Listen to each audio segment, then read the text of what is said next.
Call the meeting to order? You can. Are we on? Good. Okay, All set. Yeah. so 6:30, calling the May 27th, 6:30 PM Guilford Selectboard meeting to order. Chip, Yes, would you be so kind I as to will. read the rules of procedure to our rowdy crowd? yes. So Vermont's Open Meeting Law 1 VSA 312H requires that the public be given an opportunity to comment on matters before the board subject to reasonable rules by the chair. The select board takes comment during each agenda item, giving everyone a chance to be heard as decisions are considered. Time limits will be in place to help manage the discussion, and comments should stick to the item on the floor. There you go. Thank you. I want to welcome our little audience in the room and our little audience online. I think we've got 3 people there, 2 people? And I want to ask if there's any public community comment or anything people want to address? I do. Tara. Yes, so this is what I missed last time and I just haven't had time to get it together, but I also think it's important to say in front of everybody. I just wrote a little note as to not try to remember everything. So at the September 11th, 2023 Select Board meeting, the board had voted to include me on correspondence with the town attorney. There was a discussion and it was supported by Steve Lemke about having a 3rd board member on standby if needed, if I was absent. So to my knowledge, that action was never rescinded, amended, or formally reversed, but the practice has stopped. And I was very mindful not to engage unnecessarily because attorney correspondence costs the town money. But I do believe having more than one board member included supports transparency, continuity, and shared governance. And this became relevant to me during the process when I wrote the articles that I drafted, where the language initially appeared to be problematic in that first meeting, but ultimately very similar language was later accepted. And because I was no longer included, I couldn't really discuss it, and I still don't really fully understand how that interpretation changed, but I do want to look into that further. So I'm asking just for clarification as to whether, and I've been on the board, the September 11th, 2023 motion is still considered in effect, and what formal action changed this, because I do think that it's an important practice to continue. Can I Yep. respond? Absolutely. I think normally when we do something that names a board member as something like communication with the town attorney, or like the thing that Chip does with the warrants in between meetings, I think that needs to be refreshed periodically. So yes, we did drop it sort of unceremoniously, and we can certainly re-anoint it, but I think that's probably what happened. And I think that needs to be sort of maybe it's an annual thing. Yeah, I wasn't aware of it, so. Yeah, so should and it I'm be not, I'm not copied in on anything, usually. I don't think no. Sometimes I see the results, or we say send us to the, for comments or something, and then we all get the comments that the attorney writes on the things, but I don't usually, even as chair, I don't usually see a lot of correspondence with the attorney, I think. Like you write to Mark, and I don't see that until we have something to do with it, right? Mark Pickering. Yes. So Yeah, I think I think it's good to be mindful. Mm-hmm. But Well, I think it's maybe not, we should put and it I on the do try agenda to. to actually have a conversation about it, a more in-depth conversation about it. So like a correspondence kind of. So back in 2023, the chair was talking to the attorney a lot. Okay. And just to protect everybody, it made more sense to have more than one select board involved. And I think that going forward, I think that that's just a good practice. Okay. Okay, I think we do need to say that it's not on the agenda, so we do need to say that as a topic, but thank you. Okay. Something clearly I wasn't aware of, so. I have a change to the agenda order, does anybody else? I want to recommend that we move the new business one-ton truck purchase to the end of the highway update discussion, and I move that we do that. I'll second. Thank you, Tara. Everybody's here. All in favor? Aye. Okay, any objections? No. Okay. Jared Bristol, do you want to talk to us about the Guilford Volunteer Fire Department? Absolutely. Would you just come so we can see your charming face and, Oh boy, I don't know if you want that. Fire department, our quick update, we're not really exciting down there. We do the same thing every Tuesday, it's trained. We've got some new members that are doing great and coming up through getting their certs. Some juniors that are doing the same. They'll be out of school soon, done with sports, so they'll be kicking in once summer allows them more time. We're getting into doing some maintenance on the station, some trim, going around, replacing some. Yeah, we've been steady. I don't like to talk about calls because then they start picking up and it curses us, so we're when it So goes off, we go to calls. We've been working on our radio system. We got new radios through some ARPA funds a while back, and we've had some issues with those working the way they should, and we traced it back and found that it's not our issue. It's the issue with our dispatches equipment, so we've been in close contact with them and some contractors that they have hired to get that looked at even more. So they actually just came last week and did some in-depth testing to make sure it wasn't our stuff. So anyways, that's an ongoing project. June 7th, not this Sunday, next Sunday, we have our open house. So we're gonna have sugar on snow. At noon, we'll have hot dogs, tours. We have a truck set up for the kids. We have our jaws out, stuff like that. Dan Ingold will have his table set up with all of our Guilford Hub information and emergency management stuff. So What's the timer on that, Jared?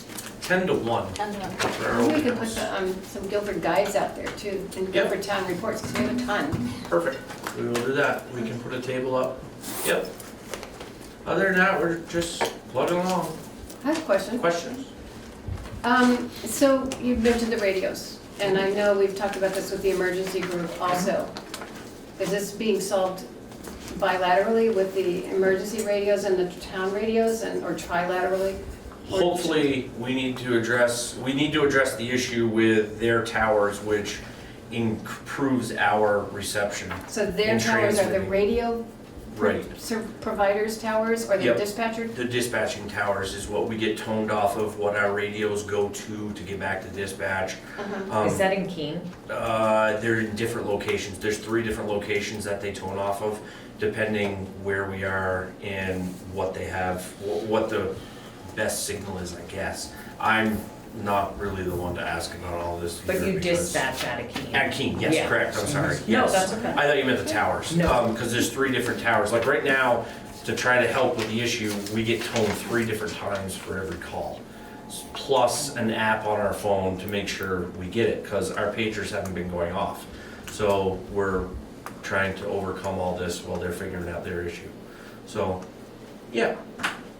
And then it'll, Hopefully, when that gets improved, the radios that we bought for the Done. emergency management side, same we radios, can- same same provider? radios, same thing. We can start testing those to see what we can and can't actually do with them. Okay, and that's the emergency group, and how about the town crew? Yep, that's, you're on digital, you're a different issue with different towers, so they're a separate deal than us.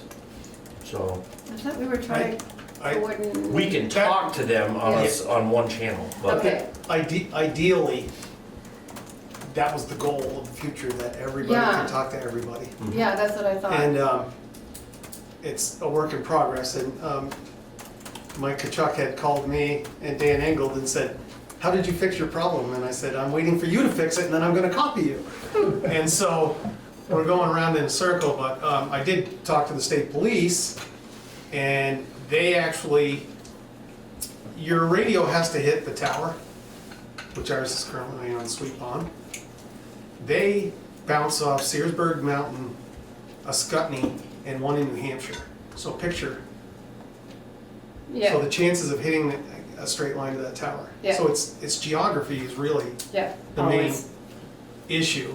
As far as ours, I don't, Hmm. the top of East Mountain, I don't know, a triangulation.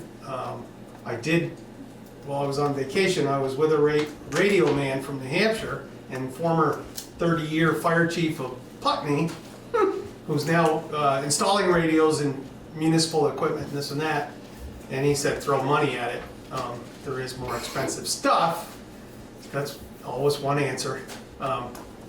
He didn't like the brand we had and blah, blah, blah, but, you know, how much bang for the buck do you get? How much of a problem is it? Yeah. You know, it's like safety, you know, some people say there's no price on safety, but if there wasn't, we'd band rail everything Yeah. and not let anybody drive. We'd just take them down a bumper car. But, So, um, so these radios are 2 years old now, and they're still in warranty until they, The radios have been installed and the warranty started ticking, so Yeah. it's not a radio issue or an install issue. yeah, It's an actual operational issue of those radios talking to the other equipment. The other equipment is what's failing. he has a different issue. Right. yeah. I know, Then, I'm just then we like do. trying to think how this is gonna Play out? play out through Yeah. the domino Mm. effect here. Yeah. We've been working on other things, now the leaves are out, so we're gonna have even more issues. Yeah. So we need to try to also fight through that, so. So for us, we realized that we can go mountain to mountain, East Mountain to Sweet Pond. We can go mountain to valley, East Mountain to the Hollow, East Mountain to 5.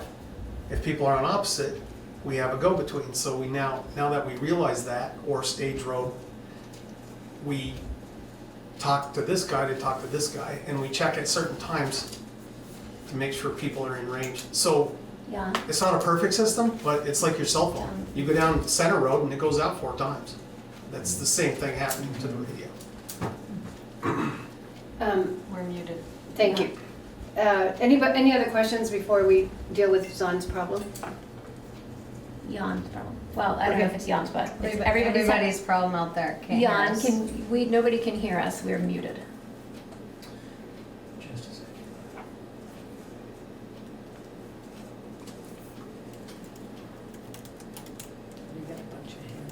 I know, that's because Yeah. nobody can hear. We're talking heads. Should be good now. Okay, can everyone hear us? I have feedback on this laptop. Okay. Okay, so you've got a lot of congratulatory hands, I think now. Okay, okay, but I still am having one small issue here. I have to turn it all the way down. Can everyone still hear me? Thumbs up, thumbs down. Okay, Christina, thank you. Okay, so we've just heard a really exciting report from the Guilford Volunteer Fire Department. We're moving on to the Highway Department. Outstanding. Sorry, Dave, something. The fire department. So Dave Eastman, whether, Dave Eastman, Weatherhead Hollow. It's sort of maybe indirect to the fire department, but in some of the discussions around high costs of things, I was just curious as a homeowner, how much having a highly trained, well-equipped fire department saves me on my insurance. Is there any data to speak to what having you guys and your level, response level, and that sort of thing has to do with homeowners insurance? You can talk to your homeowner's insurance, and they have what's called an ISO rating. And the town is split up depending on where you live in the mileage from the fire department or water source. And I don't know if Erica may have a map of, I don't know if they send you one or not. We get questioned on, it goes on like members, how much water we have on wheels, how many, the pump size, the year of the truck, all that stuff goes into the equation.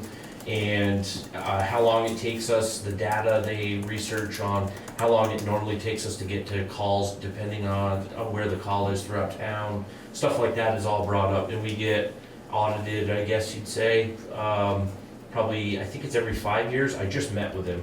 There's a new guy doing it now out of New York that came over. So like, he just looked at our town of Guilford's map in the rating, and they hadn't had the hydrants that are down Algiers on the map yet. Oh, really?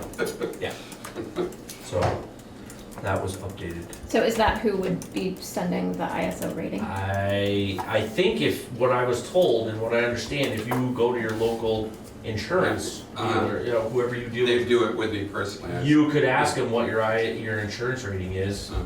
from where you live and where, and they can go into a certain website and figure all that out. So, Not a town resource, I guess. no, I didn't know the town, I Yeah. think should, I don't know where you would get it. That's over Yeah. my head. I But think I give it's- them the info, they spit it out, so all the different insurance companies can go to this and figure it out when they I'll track it compile down. their stuff. That's a big help, Jerry, just knowing that they're, There is a what the rating. system and what the Yep. rating and Yeah, that sort yeah. of thing. And it's basically based on how far away you live. Yeah. I've done a lot of insurance shopping and Yep. it's always how far away do you live, and they really never ask any more. Mm-hmm. And the pond, where is your nearest pond? Water source. Okay. Thank you. Jim, Thank you, Raymond? Jared. Thank you. Highway update and one-ton truck purchase. Okay. So, our main focus in life for April and May is grading and raking and smoothing out the roads, which every road has been done at least twice, and chlorided. So that sometimes takes, June 1st is the goal, sometimes it's July 1st. Budget-wise, the only thing I'll mention is we wore the bits out, and so you're gonna get a couple warrants before the end. The No what big- no bid, big the deal. what bid? Bits for the grader system. Got it. It's a wearable, and we spread over 5,000 gallons worth of chloride in the last 2 weeks to say that we've done every road, grade, and chloride. So some of them are really smooth, and I gotta say, I'm pretty happy with it because people are getting nitpicky. I mean, if you have a 90-day memory, there's a couple potholes on my road, I'm like, awesome, you know? Because when it rained a lot last weekend, and that's gonna Yeah, a happen. lot. But we're in good shape there, and that's our main focus in life, and you know, that's what we did. And other than that, last fall, we mentioned some signs. Chip brought them up. We did move that. I saw that. Speeding sign, and Yeah. you were right, it was in the woods. You couldn't really even see it, so hopefully it has more of an effect. Yeah, no, it's good. That Charbonneau's there. Yeah. And you had mentioned at the time, maybe some children at play or whatever. Right. Well, I'm ordering signs. We lost a couple this winter. Tater Lane and the stop sign there was knocked down. Sure. A person missed the corner, actually taking a right-hand turn into the Oh, no. creamery.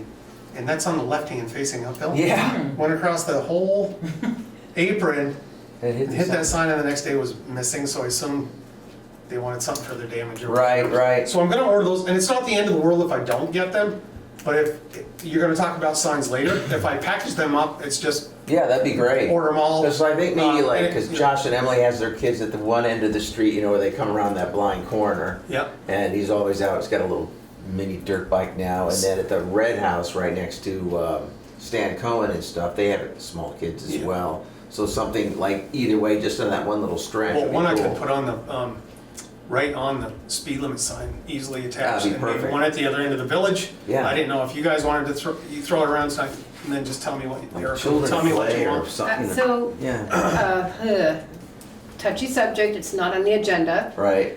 I know it's an old issue, but Oh. if we do it for 4 kids on River Road or whatever. Right. Do we need to like anticipate other areas in town where we're gonna need to do it? We should not be discussing that tonight, Gotcha. but, because it's not on our agenda, I'm sorry, I'm trying to be really cognizant of open meeting law rules. But I retract my statement. no, you haven't made a statement, Oh. but I think we should know Okay. how much it costs to add some signs like that to, and where else people Well, might. I've given you a list of Yeah. signs on the ones you suggested. Yeah. It's gonna be right in that range. Okay, and then I think we need to also think of what other neighborhoods might be inspired to ask for similar treatment. Okay, that makes sense. And I don't know if see anybody that. wants to give us input on that, I but will be ordering posts and stuff, that stuff, can go on Yeah. next year's budget. But I am getting low. We do it every couple of years and order a bunch of them, so. okay. And I do have some comments on your budget after the one-ton truck discussion, so Okay. we can talk, you might All have right, a little it'll flow right leeway. through. Okay, Okay, okay. so can we add that to a future meeting? Table that one for a second. So the 2019, one time, the capital plan, as we would like it to project, was 7 years on those. It's hitting. It's not like going on a Saturday and buying a vehicle. It's quite a bit to it. It's like a 3-month process to get what looks simple. There's a lot involved. Basically, there's 2 major players that make the parts and pieces to use a truck the way we use it.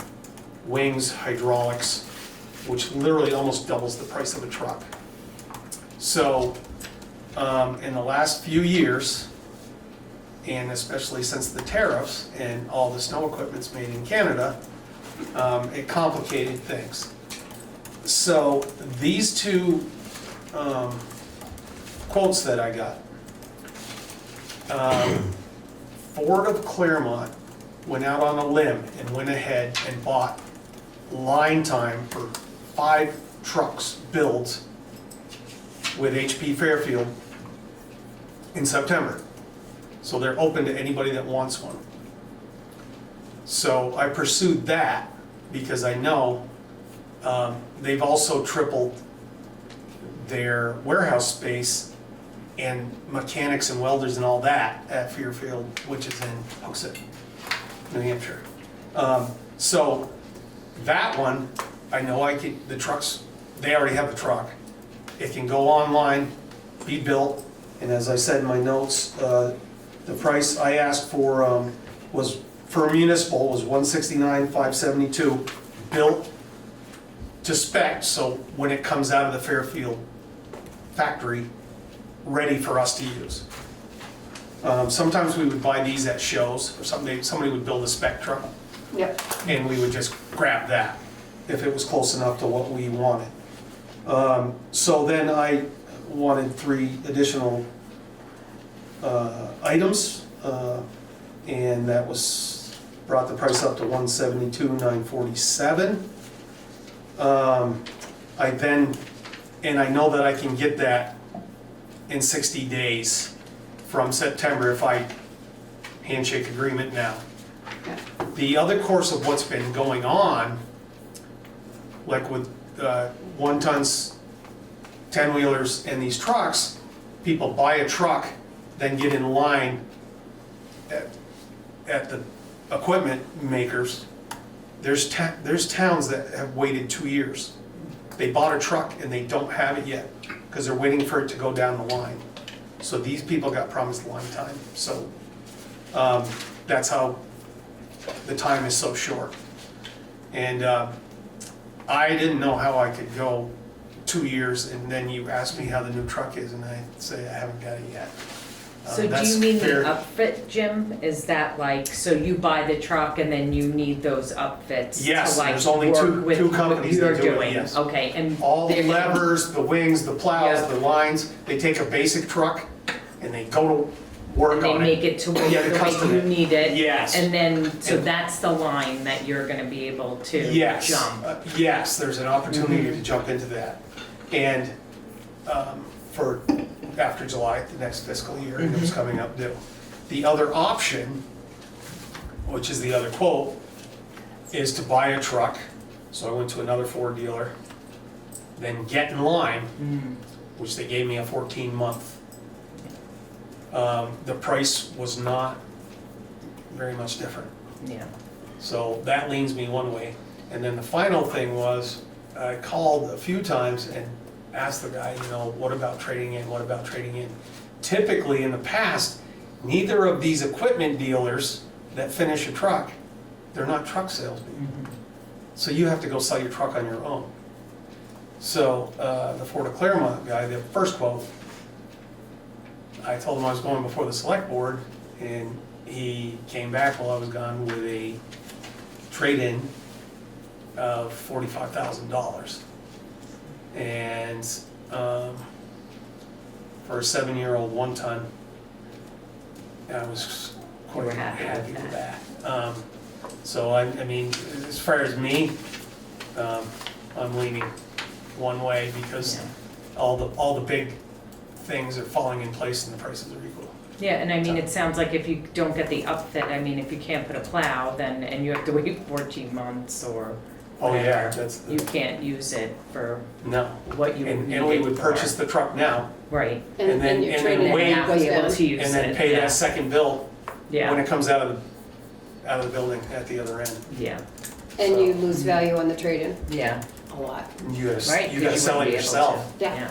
You know, And that's now what you sell a meant, private yeah. sale. Mhm. This, they figured out a game, every town for these items, 10-wheelers, single X's and 1-tons, every municipality in Vermont's going through the same thing.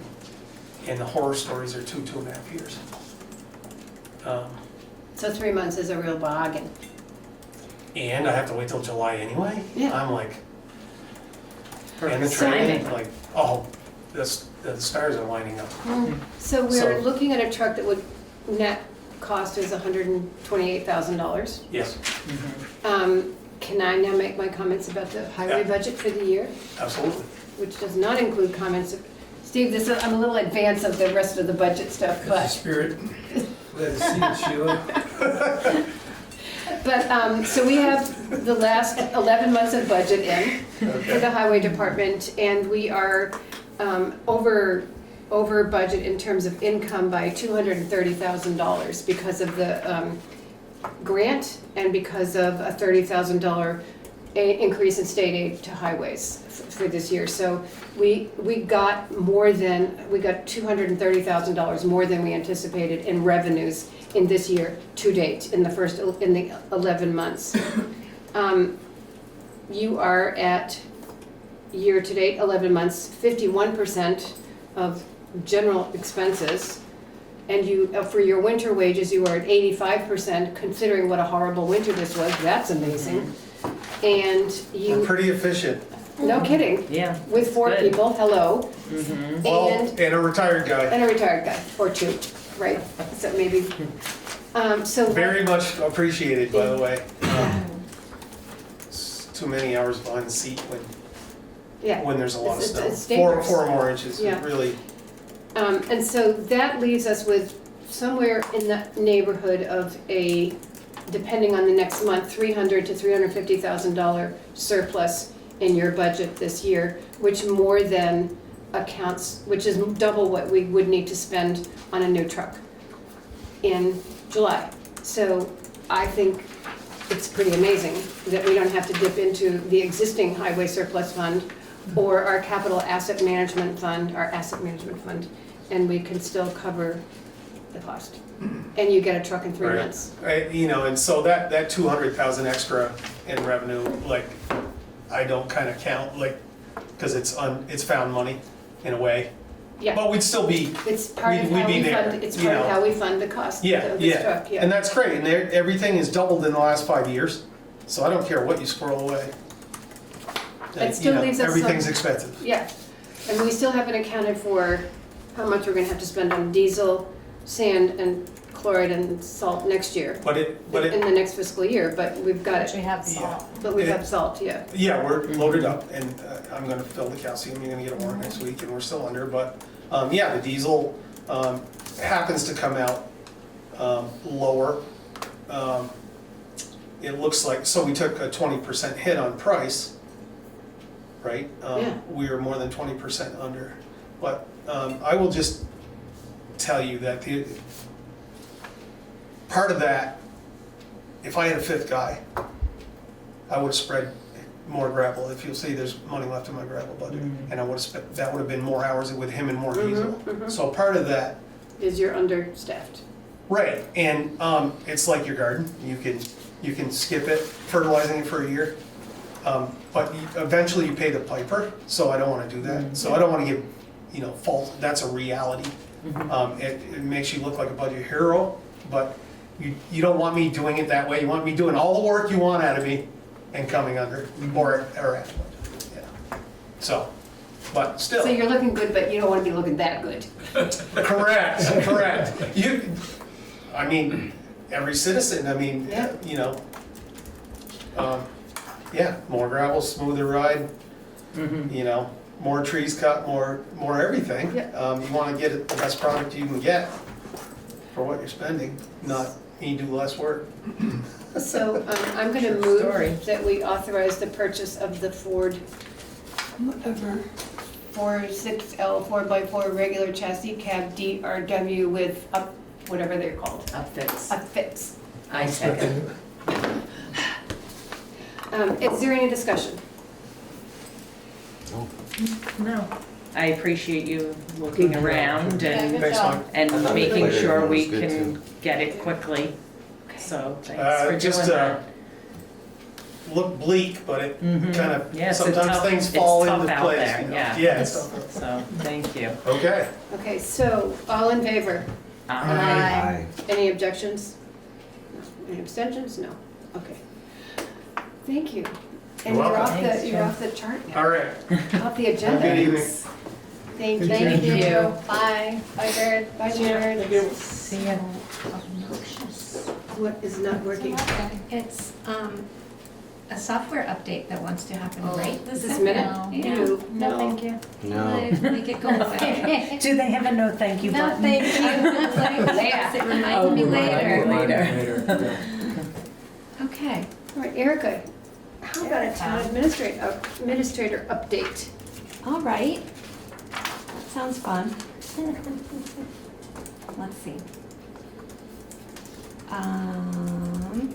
So for the last 2 weeks, Ellie has been out on leave, and I'm happy to report that Marlene and I and everyone helped handle what was needed to be handled, and she's back part-time now and doing well. So thank you, Ellie. We missed you. I heard from the state that Guilford's local emergency management plan has been approved. It is on my list to add to the website, that document. I think last year's is there, and there's not a lot of changes, but we keep finding little errors and fixing them, so that the LEMP is good for this year. Also, got news that the Vermont Advisory Council on Historic Preservation has approved Guilford's Town Pound roadside historic site marker. This was the effort of Bob Tobin on Sweet Pond Road, who lives right by the That was a while ago, Town right? Pound. Yes, I think it was in Forever ago. March when we heard about it, and the select board took action to move it forward, and it has been moving forward in the various places that it needed to go. A proof will take a few months, and then a few months probably after that, the sign can be fabricated. But Bob has done an excellent job throughout with the communication and just making this happen. It's so cool. And I learned when I was researching something else that the Town Pound was the site where all of Guilford's livestock got the town brand put on them. I still think it's the Guilford whipping post as well. I think you were right. I know, I think I am. Who knew? Okay, some more good news. S-255 has passed the Vermont Senate and been signed into law by the governor, and that is Mark Anderson's longtime project to have regional policing in Windham County. So we in Windham County are going to have a pilot project for a regional policing situation. He said he's still working out the kinks, not a lot of kinks left, but we will, I think basically it's going to work sort of like DV Fiber, like there's going to be a board that makes decisions related to law enforcement, and each town that's involved will have a seat at that table. So we will find out what is next eminently. Congratulations to Mark. No, that was a long time coming. Okay, just going through, to make these lists, I go through my emails that I sent and received over the last 2 weeks, and I've noticed a small uptick in phishing emails and reports of phishing emails. It's probably due to the proliferation of AI availability. There's just been a lot of scammy stuff going around, so I just On your, want- on the .gov account?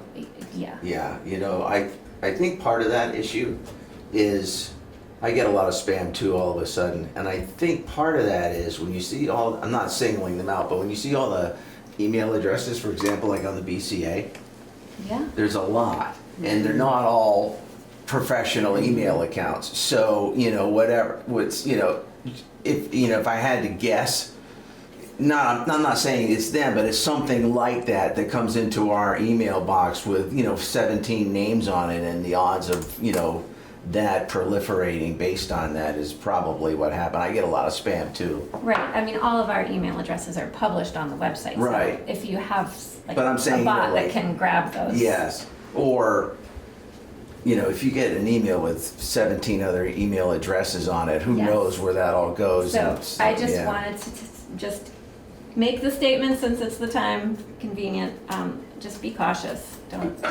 Don't click on anything that Yeah. you don't know what it might be. So I have a personal email account that's run through another server before it gets to me, and it's stuff coming in is encrypted and screened, and going out is encrypted and screened, and maybe we need to look into this. I don't get very much I get a lot of spam on my Gmail account, but on my personal Your other, melody.net account that I run through another service, almost zero. Like one has come through in the last 3 months. So maybe we'll look into that at a future time. Trying to screen for yeah, something like that. yes, it's always good to review that stuff, and I haven't done it for a little bit. I mean, I kind of constantly do it, but I Yeah. haven't done a big But instead of you being vigilant on review. a regular basis, maybe there could be a service that's vigilant, and then you can be monitoring a little more Yeah, good idea. efficiently. Great, okay, I think that's it. I don't have anything else. So I have a question, actually I have a remark about law enforcement. And a question. This is something that we've been working on since 2018, 17, 18, 19, I don't remember how long. And I remember Mark telling us at town meeting 2 and 24. And then again, when he was talking to us, it was gonna be a long time, because there were like 2,000 bills are presented at each year. I'm exaggerating maybe slightly, maybe it's only 1,500, and some few hundred make it through. And he presented this in January, and it made it through. This was sponsored by our senators, Yeah. Hashim Nate and and Wendy here. yeah, so that's remarkable, and he's been fighting for this for so long. Sure And I think we set up a fund, a $68,000 law enforcement fund, right? No, If we need to, we didn't? we didn't do well. That was the No. intention, but the money wasn't there. Oh, that's right, okay. Yeah. So So that will have to be another That's gonna have to be another budget, conversation. a Yeah. budget Or agenda item at town meeting next time. Yes, And Mark told me before, I don't know if he was even expecting it to be this quick, Yeah. but he said that your FY '28 budget, right? Yeah, We're working on we're in that. 27 now, 28 Yeah, later. I FY mean, we will be, '28 yeah. budget is the appropriate time to be Yeah. looking at this, so. Good, excellent. So, the first item of old business, let me get back to this, is communication. And so we've been talking about communication and engagement for some time in different venues. And at the special town meeting, I'm just going to report out on this, we had a survey of about, I think maybe 180 survey sheets were put on on 180 chairs, and we got 29 responses to the survey. The survey asked 5 questions. How do you get information about town issues? What's your preferred way to receive information? do you have access to cell phone or computer, and would you like internet use lessons? So on that fourth question, and we asked for other comments. On the fourth question, nobody wants lesson on using the internet, but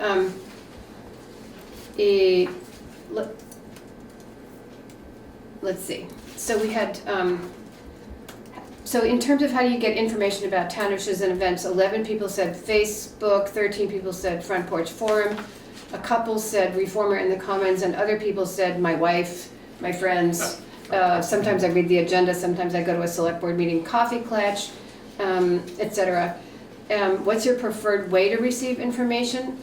A lot of people said text, more people said, 12 people were saying text, 16 people said email, 5 people wanted postcards, and 3 people wanted auto dial, like pushing out a phone message. And then there are other suggestions like paying attention, Front Porch Forum, comments in the Facebook pages. And there were some nice comments also that the select board's doing a great job. We should consider posting on Facebook, keep up the good work. Have up-to-date minutes and summaries on the town website. That's the best way to keep current. Maybe send urgent notices via email. Remember, we are all good neighbors. Hold special town meetings and others at the school for more room and parking. And I know that was an issue for a lot of people, but we couldn't do it because of school in session and just availability and the time constraint when we had to have that particular special meeting. Let's keep reaching out to each other in our community. And a couple of other similar nice remarks about this. We're looking a little bit into Facebook as a information posting website, and that'll be on another agenda. We haven't got there yet. Preference for text messaging was 4 times that of preference for auto dial, but preference for emails over auto dial was 5 times greater. So, maybe we could consider our email pushing out a notice.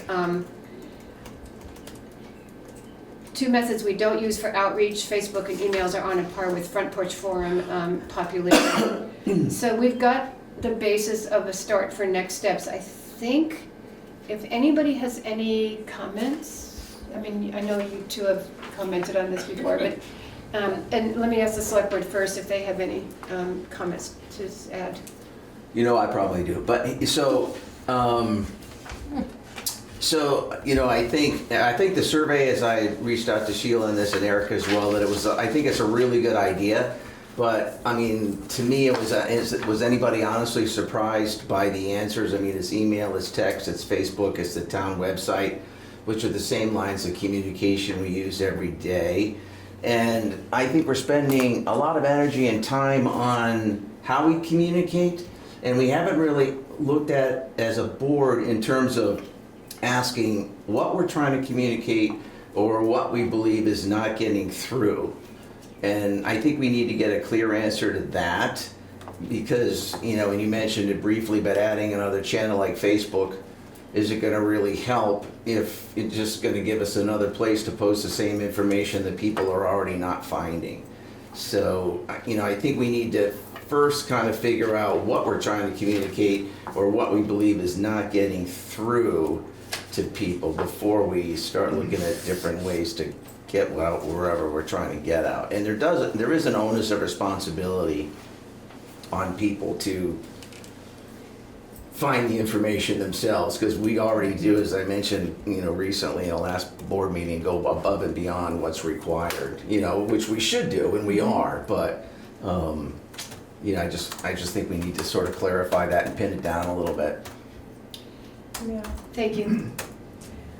I think I agree with a lot of the things that you're saying, Chip, but I also think more communication is more communication outlets, right? And more communication is good. So even if we get just those couple of people who like to use Facebook and not Front Porch Forum, that's a good thing. Right. I think that there is a responsibility for people to find the information too, but the more places we put it, the better off that it is. I mean, I know I was approached to have minutes printed and put on the counter here at the town office because they don't go to a website, they don't get email on their phone, so they're not on Front Porch Forum, they're not on Right. Facebook, and they wanted like a hard copy of the minutes of the meeting. So it's like, even if it's one person, you want to be able to communicate with that one person. Yeah, that's Yeah. true. I'm not saying cut back. No, I know you're Yeah, not. I mean, No. I think we're already, I know you're I think not. we're using all those channels but Facebook. I do think that in, you know, if somebody is offline, I think that, you know, in 2026, that's a personal choice, not a barrier. And, you know, I can certainly see why it might be a personal choice, but, you know, so that's why I said, you know, there has to be an onus of responsibility, even if you know, not, you can always go to the library, you know, and jump on the computer there and get the information, if, you know, so, you know, I'm not saying cut back, I'm saying what we're doing is effective. I just think that, you know, what we need to look at is, you know, what we're doing and, you know, what we want to send out that people aren't doing, aren't getting it and why they're not getting it. Well, I mean, look, I'm sorry. No, go ahead. Yeah. Is that okay? Yeah, Like, I think of like town meeting and talking about the budget.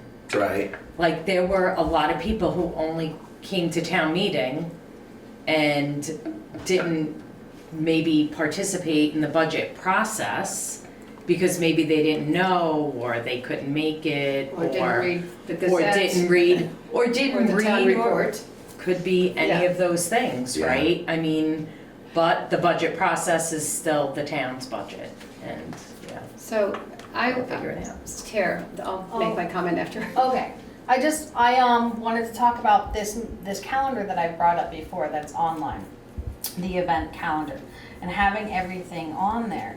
Because even in May, I see the planning commission meeting, but I don't see the conservation commission meeting, which should be the third Thursday. Is this on the town website? It is, Okay. and unless I'm missing it, because I think that this is a great calendar that we should have everything. I mean, we might run out of room and maybe have to simplify things, but I think all the board's meetings should be on this. They should be, yes. If they're not, it's a glitch. Okay.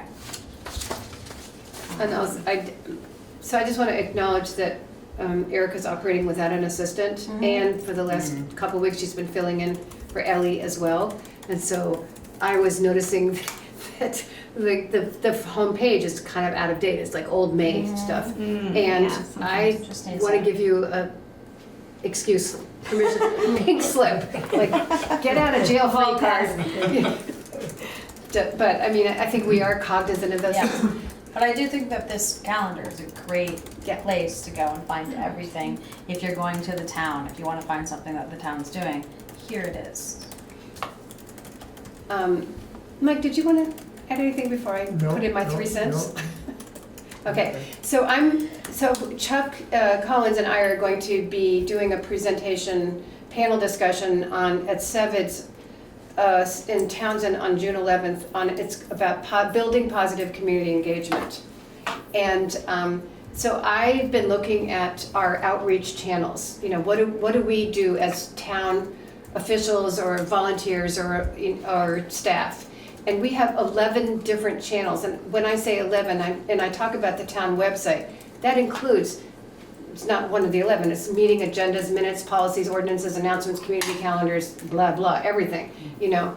I talk about the commons and the reformers for different things, posting in 3 locations around town. The things that we are mandated to do are 1, 2, 3 things, but we do much more than that on a regular basis. So the information sources about what's happening in Guilford are multiple. We could do more, and we can do more, you know, email or, you know, driving things, or maybe every once in a while use the Vermont alert thing for important things, which I kind of remember that we could do that. And we are exploring other channels for communications, but what's the problem?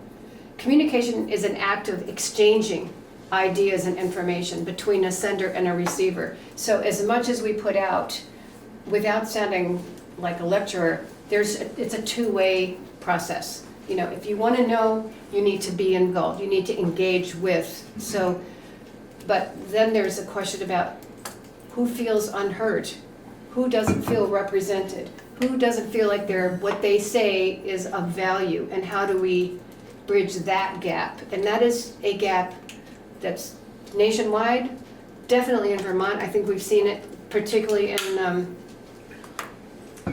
rural Vermont rising. I think that's a real harbinger, that's not the word I want, but a real flag about what's not getting across to people and how do we address that. And I don't exactly know how to name that yet, but maybe we'll be talking about it. And then my third question is, how do we engage residents before an issue becomes defined as a grievance that mobilizes negative or positive feedback? So there's a lot of challenges. So what can residents do? And one thing that I don't think we get enough of is questions. Like, what is this issue about? How can I find out about how many trucks we need to buy? You know, Erica could point them to the asset management plan on the website, or, you know, how we channel things. But if people don't know or don't feel comfortable asking questions of select board members or the town administrator or Uriel or something like that, they're not going to have the information in the background they want to keep up to date on issues that evolve over time. So we have, it's not just about what we're sending out, Chip, but what we want, what people want from us, you know, and how do we get that? And so I think this is an ongoing discussion. I had a meeting yesterday about what's civic engagement, you know, how do we build it up? How do we get to a level of civic satisfaction, you know? I think that's I think you nailed it, but I think you also isolated or spotlighted. It's not a communication question. It is a civic engagement question. Yeah. So communication is not going to solve civic engagement. You're saying, you know, and we see it in Vermont and we see it nationally, that, you know, people want to be involved and they, you know, yada yada, etc. But that requires a different level of outreach, and it's a different avenue and option entirely than sending out emails and letting them know we got a budget, 4 budget meetings in December. Do you know what I mean? So Yeah. you know, now I was saying that, so it's tiered though. So you start with civic community, you start with civic involvement, which is what Kim was talking about as well. And then the next tier of that is communication. But you're simply communicating there what happens up here. We have to figure out a way to do the civic engagement, then be able to communicate that effectively. We're communicating effectively right now, but I think you've We're made putting information out there effectively. right. The That's what I'm engagement saying. is But the low. engagement is low. Yeah. That's it. Makes So- sense. I don't even think we're doing that effectively when it comes to education. Education is, yeah, so Like I mean, civic involvement. I don't think we're doing a very good job of that. Like- different situations. Yeah. so one of the things that maybe Chuck is gonna talk about tomorrow night there's an emergency hub managers meeting tomorrow night, and we're going to ask if they are going to be willing to serve as kind of conduits to the town office. If people have questions, you know, like just a more local neighborhood person who can say, here's what I heard, did you know? I don't know if we can ask that of them, but you know, we're gonna make an ask. But I don't know if Yeah. we can expect that. You got 3 of them here. I know, right? Yeah, that's what I was. Yeah. Well, yeah.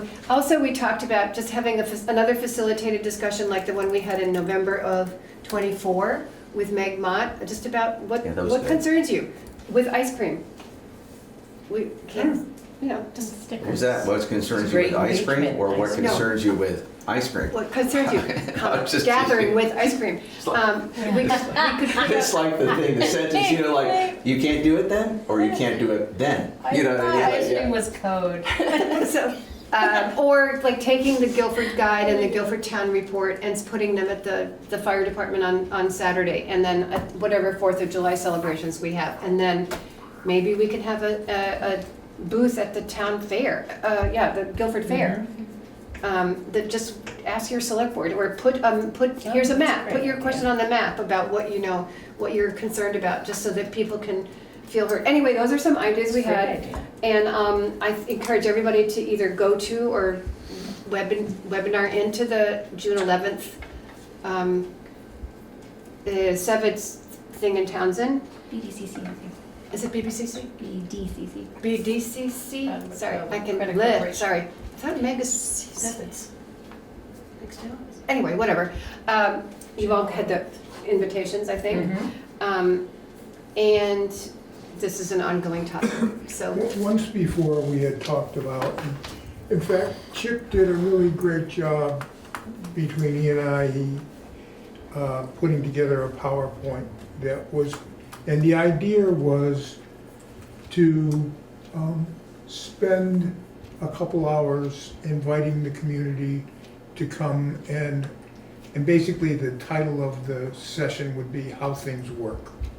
And it was an explanation of how the various functions in the town office work and how the process works. And that would, the idea of that would be, would educate people and plus give them, people a chance to ask questions and really engage the community. And I still think something like that would be of real value.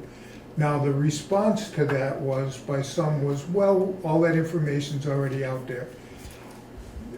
And that's a mistake, because just spewing out information doesn't necessarily, and I think you said it, Sheila, that's not engagement, that's just throwing information out. And the key is engaging people. And I think that does take discussions, and so. So maybe that could be a topic of a facilitated discussion where instead of us trying to educate people, people could say how and why. People could ask how and why. Or what they want. I mean, you could have a little structure, but. Yeah, there's some Yeah. structure. I think it's important to start with some structure. And again, Chip did a You had really it, great yeah. job of putting together a PowerPoint. I remember that thing. Okay. That it really kind of laid it all out, and it would be a start. It would only take 20 minutes at most to present that, and then it would, then you would engage people in what they want to talk about. But it Got would it. give some boundaries to. I just added it to my paper. Thank you, Mike. Okay. Steve's got his hand up. Oh, Steve, You know, the 29 people, what? wave that hand. Well, I was waiting for the select board to get done. Okay. So you got a 29-person response on the survey. I think the survey is a good idea in general, but I think it's important to segment the audience. Because Chip, you're saying, well, if they don't engage, that's their problem to some degree. I mean, that might be a rough interpretation of that. But if somebody can't afford a laptop for $600, they got lousy internet, they live up on the thing, they never learn to do it, somebody's gonna come in and throw it through the window, even if they do have it. That's not somebody who's necessarily not engaged, that's somebody who simply does not have access to the things that all of us have access to. So I think one question would be, if you don't have a laptop, good internet, anything else, how would you like to hear what's important? Not like, well, go buy a laptop, or do this, do that. You can't say that. I mean, well, you can say that, but it's probably not So, that way. just, But I think segmenting the audience would make a difference, just to know how many people now have high-speed internet, or still are trying to get 1 megabyte per second versus 300. So, you know, I think there's good work to be done about segmenting the audience and figuring out who you're trying to talk to, then figure out what you want to say, and then figure out the best way to do it by segment. I mean, that's what I'm doing to some degree as a hub manager, is that I'm not assuming everybody who lives right next door to me has got the same capability as somebody who's living quite a ways away from me. And the only way I know that is to ask them. That's good.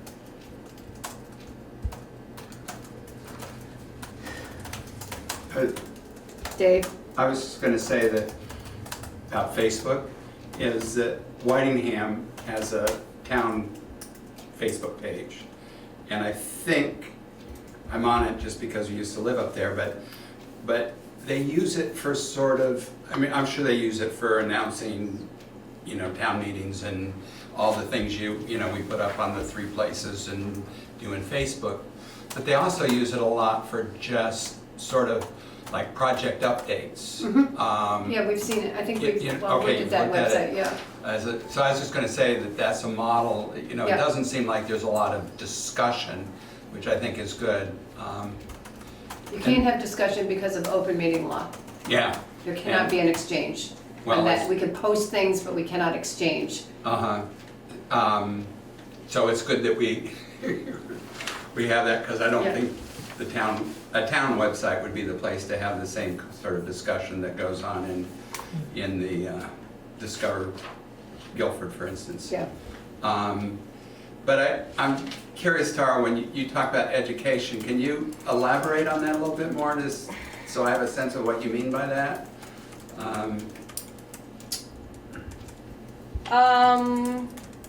Well, I think that a lot of people surrounding, you know, the grant that didn't go through and that was taken back, I think that education, I've said it from the beginning, should have been first, educating the people, educating the select board.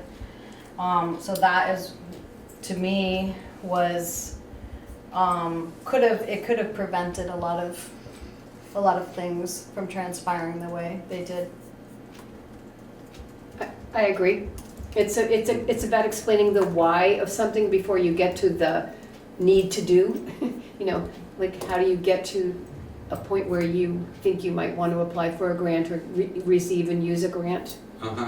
So if the community understands that there's an issue, and then there's a presentation of how this issue might be addressed. So that's going to be on the June 11th topic, panel thing. Not Yeah, that's cool. Anyway, okay, so I don't think we need to talk about this anymore. I just wanted to, like, this is an update on what we've been working on. Is everybody comfortable with where we are? Do you have a next step? Yeah, June 11th, and I'm working with 3 people on civic engagement, you know, civil civic engagement, and how do we measure satisfaction? So you're incorporating the communication as part of civic Yeah, engagement? I mean, it seems like it's a Right. progression. Right, okay. You know, there's outreach channels, there's engagement, there's how satisfied are people with this, you know, and then Chip's questions like, what are we trying to, you know, I mean, what are we trying to get out there, to whom, et cetera, so. Okay, so the next item, let me just get rid of this document, on our agenda is the correspondence policy, and we have talked about this ad nauseum. It has been updated according to all of our discussions, and I move, I move that we adopt the It shouldn't be like that. Guilford Selectboard Correspondence Policy and Procedure as discussed in many different meetings. Is But there a at the second? last meeting, we talked about how we needed to discuss it more at this meeting. Oh, we do? Yeah, probably. I forgot that, sorry. It's okay. Okay, do we make a motion and then discuss it, I think? Sure. Okay, so I move that we adopt the Guilford Selectboard Correspondence Policy and Procedure. Is there a second? I'll second. Thank you. You're welcome. Discussion? So, we've got a little discussion on it. So, when I read the updated policy, there is, my biggest concern is parts of it, or give too much authority to the chair still, the way it's written. So, one sentence, the select board chair retains discretion to determine whether correspondence is germane to the select board business and whether it'll be placed on the agenda.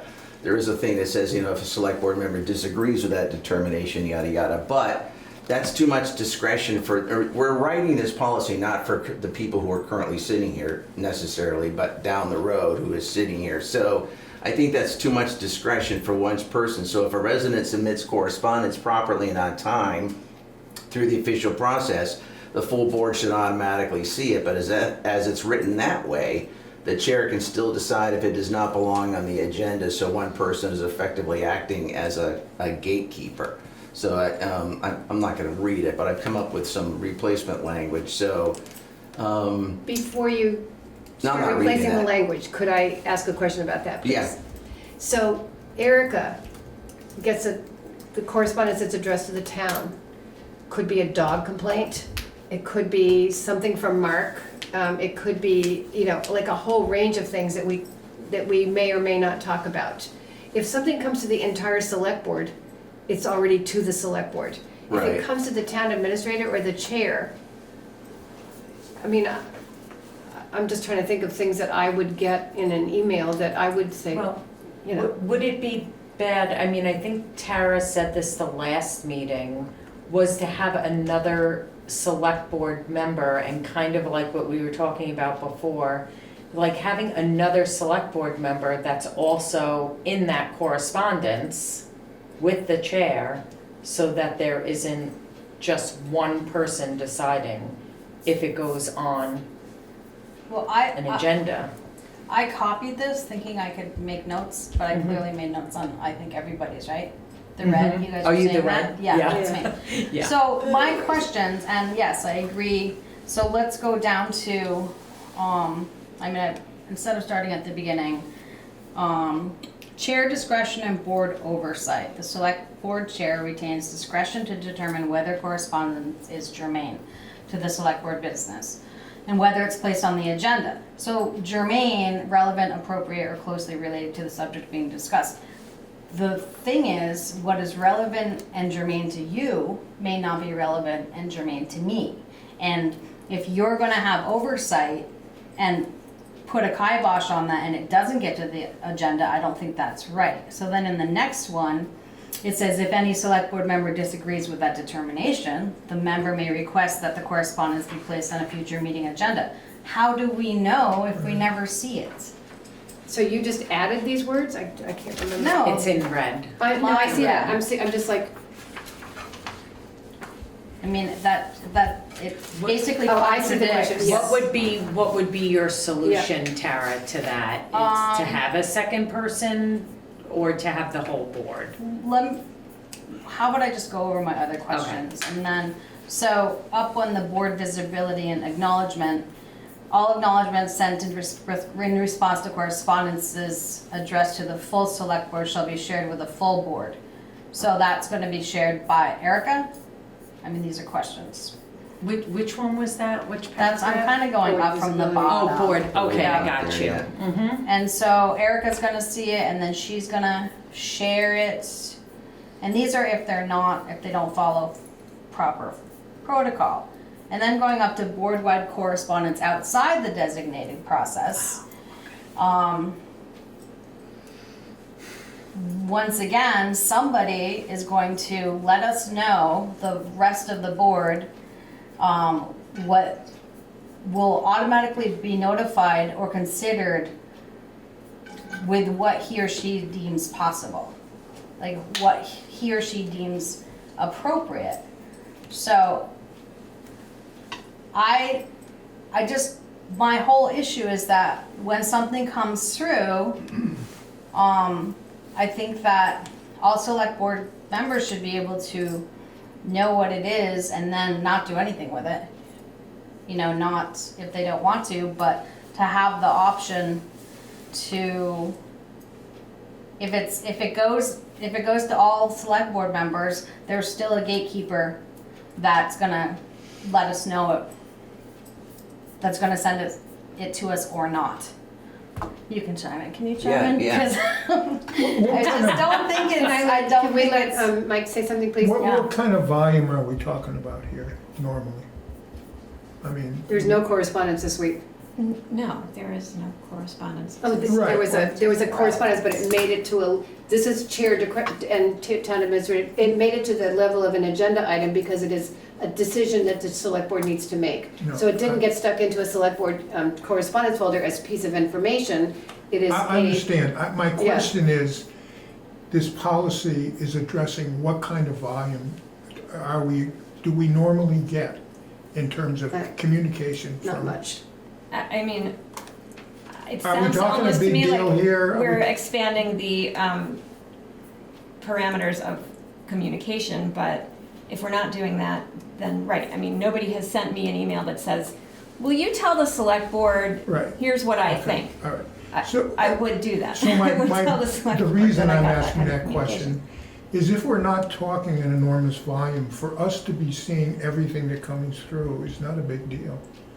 I mean, I think I should see what's coming through. And if it became so overwhelming that suddenly it's too much, okay, then we change the policy, but I just think I should be knowing what's coming. Somebody takes the time, a citizen takes the time to write something, to submit it. I think I should be seeing that. Well, and I agree with that, as somebody writing, a citizen writing something, whether it's addressed to you, Erica, or addressed to the chair, I do think we should all be able to see that, because we should know what the citizens are asking. But I'm wondering about all the other correspondence that comes, and what that volume is like, taking apart, taking out, a citizen communication that comes, like, I wouldn't want, an email of, 20 things a week that I have to go through that isn't germane to me and is maybe germane to the office. So I'm trying to understand the distinction of correspondence. And I think that it is directed to the select board. Mhm. It is basically a procedure for our contact us page. Like, what is the Guilford correspondence policy? How do you contact us, and what do we do with your correspondence? That was what this was originally intended to address. Oh, so Right, it's and it addressing says, the and citizen. it clearly states that the chair has the discretion and board oversight to let the rest of us know an email that came through addressed to all select board members. It's fine with me. So I'm just saying that I don't think it's written correctly, and I think there should be a procedure that if somebody takes the time to write to the select board, every single one of the select board members should know what was written. Yeah, so I And wrote. then we have the option, I'm sorry, No, to go do what ahead. we want with that. So if you Nothing, have a correspondence with X person about, that you're responding to on a select board basis as opposed to a personal basis, you would share that piece of email that's addressed to you and your response with the entire select board, and then we would bring it up at a meeting? Or we The would way just I wrote not? it here, like the proposed, so it says, as she was saying, so it says the select board chair retains discretion to determine whether correspondence is germane to select board business and whether it'll be placed on the agenda. There's a couple of issues with that. First, germane is awfully generic, and I think we would need to be able to define that somewhere because it leaves an enormous room for subjective interpretation. As Tara said, what one person thinks is germane, somebody else may not. Sorry, I just popped her thing. So I wrote it like, instead of that, just say correspondence properly submitted through the designated process and received by the deadline will be included in the meeting packet and reviewed by the full select board. Determination about whether to take action, defer, or take no action shall be made by the full board at a warned meeting, not unilaterally by the chair, which is kind of how it's set up now. The chair may recommend categorization, but may not exclude properly submitted correspondence from board review. And the other part of it that is. Where is that language? Yeah, I was gonna No, check. that's what I This is- wrote. got this That's up my as a- You have a change to separate that. document. No. Could you read that again more slowly, please? I just wrote this like she's writing her notes, but I just didn't put it in notes. So the way it reads now in the policy, it says the select board should Read the define new that. thing, Okay. yeah. So I wrote correspondence properly submitted through the designated process and received by the deadline will be included in the meeting packet and reviewed by the full select board. Determinations about whether to take action, defer, or take no action shall be made by the full board at a warned meeting, not unilaterally by the chair. The chair may recommend categorization, but may not exclude properly submitted correspondence from board review. Because then that way, as Mike says, he wants to see it, she wants to see it, I want to see it. So I think we should re-amend this, and I'll review it, and then maybe try it out for a couple months to see how it works, to see what the implications are without instituting formal Yeah, new sounds policy good and to me. procedure, as opposed to debating whether this makes sense right now, because we haven't, what we've done has been the practice for years, and I don't think anybody's been really upset by it, but maybe we're entering yet another new phase so. of more rigid policy and rigid procedures, and we need to be more attentive to that. The other thing too is for the residents who write in, so that was, I think, a little bit of an issue too, because if it's, for example, if the correspondence is excluded, which we put in the rules for right now in the current policy, the resident has no direct recourse. So under the updated policy, the only apparent remedy is if another board member objects and asks to have the correspondent added to a future agenda, which I think is a little bit inappropriate. I think it's a little on the weak side, because the sender themselves who wrote in has no path to challenge the exclusion. So when I read that, I think if a resident's communication is excluded, there should be a clear process explaining why and a mechanism that the resident can actually use, rather than leaving it dependent on whether another board member intervenes or not. So I would write something like, if correspondence is not placed on a meeting agenda, the correspondent shall be notified in writing of that decision and informed that they may request reconsideration by the full board. Any such request shall be placed on the next regular meeting agenda for determination by the full board. So it encourages them to A, write in, and B, if for whatever reason the board went, oh, sorry, we're not reading that, that's not on the agenda, they got a fallback. Are we talking, I'm sorry, you go first. Go ahead, I don't wanna. I was just, I mean, maybe the communication here, just so I'm clear, are we talking about citizen communication and engagement with the board, or are we Yes. or are we just talking about correspondence? Citizen. Resident communication to the board, Yes. Okay, so I think we need to change that. yeah. Yeah. But I just wanna reiterate that this is the point that you were talking about earlier. Like, this is why this is important, that people are writing in and they're not being heard. They're not necessarily being addressed if people write in. And, I mean, I know that different individuals address people, I'm not saying that. I'm just saying that this is one way that I have heard that people aren't being heard even when they make an effort.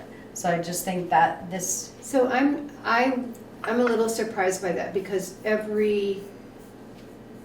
somebody asks to be on the agenda, it's either in the correspondence folder or it's on the agenda, and they get a response. If somebody brings an issue in front of the select board, what was the budget or something like that, it gets answered, and then we try to answer it again in the meeting. So I'm confused about people saying, I mean, I believe people say they're not heard, but I would be hard pressed to find a concrete example of that. I don't But think I that I think need this is to- really important, you know, it so. is important, it is important. So It's I'm not important, disagreeing with you, right. I'm just saying that we should take these recommendations and review them in the next couple of weeks and live with them for a couple of months and see how it works. I'm gonna rescind my motion in a minute, and I am absolutely in favor of trying this out to see what the practical implications are. And I think we can absolutely learn from this. And maybe it will encourage more people to reach out to the board or the commissions, because it's not just the board, you know, but, Yeah, I agree. The only other thing too is, and I'm sort of waffling on this, but it's how we handle the actual correspondence in the meeting, because we don't read it out loud, we encapsulate it.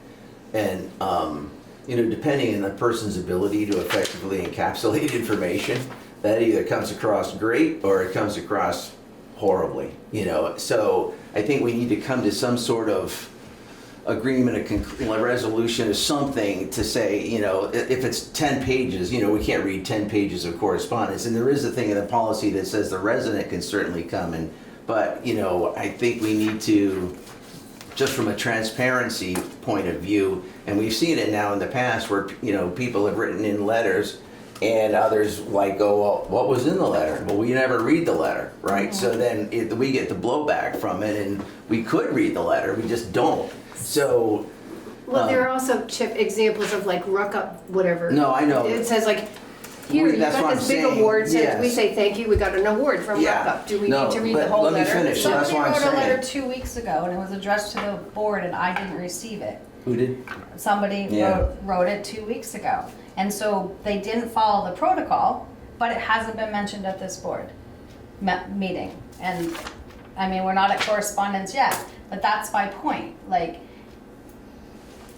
We'd have it to needs- maybe like tiered levels, I get the rock or like, whatever it is, it's basically. Let's just move on, but Yeah, I agree think- to amend this. Yeah, I do too. And maybe you can share that email with me. You Okay, wanna thank you. rescind your Oh, yes, motion? I don't know even know how to do this. You were gonna I adopt. move to rescind my motion. To I'm gonna adopt the re- policy. Yeah, and I'll second Second that that? Okay. recession. Rescission. Rescission? All in favor? Aye. Aye. Aye. Where are we? I Okay. think Steve had something to say. I follow on with what Chip was saying. Hearing the discussion, and I'm thinking, okay, I'm sitting in this meeting, and you're going through all the correspondence that you got. How do I, in a transparency sense, know what it is that it is without totally bogging down the meeting with, and I don't doubt for a minute that there aren't people in this town that will write a 10-page dissertation. And I don't see how in what's being talked, you kind of put back into the policy that was put in verbally that Chip reads at the beginning of every meeting, so that, the correspondence doesn't become another avenue to bog down meetings and take forever. And I also want to be sure that it doesn't, if a correspondence, if there's any discussion about that correspondence outside of the meeting, like between you, isn't that a violation of the open meeting law? Mm-hmm. So We there don't- can't be any You discussion. can't discuss it, yeah. But you Yeah, can share it. You can You can share share, it. you can do it for your information only. yeah. And then when we talk about the agenda, we'll say this is in the correspondence folder or something like that. But will you read it? Well, let's see. Okay, we don't have Yeah. anything concrete Yeah. this week. Let's see what happens in the next couple of months, and we'll see how this plays out. Because I think there is definitely a possibility that it will open up communications, and that would be awesome. Or I think that it's a possibility that it could really bog down meetings, which at an hour and a half is maybe tiresome to people. I don't know. Let's see how we can work through this. Sounds good. Could I make one quick statement? I think the board should do anything possible to avoid somebody exercising a conflict of interest. And having one person be in charge of whether something hits the table or not it already smacks of a conflict of interest because you don't know anything about it. So I think that part should be looked at closely, just so that nobody's accused of that simply by saying, this thing about dogs doesn't apply to this meeting tonight. Yeah, perfect. Thank you. No raised hands there. Okay. Moving on. VTrans suggestions for town safety measures for Route 5 and Guilford Center Road.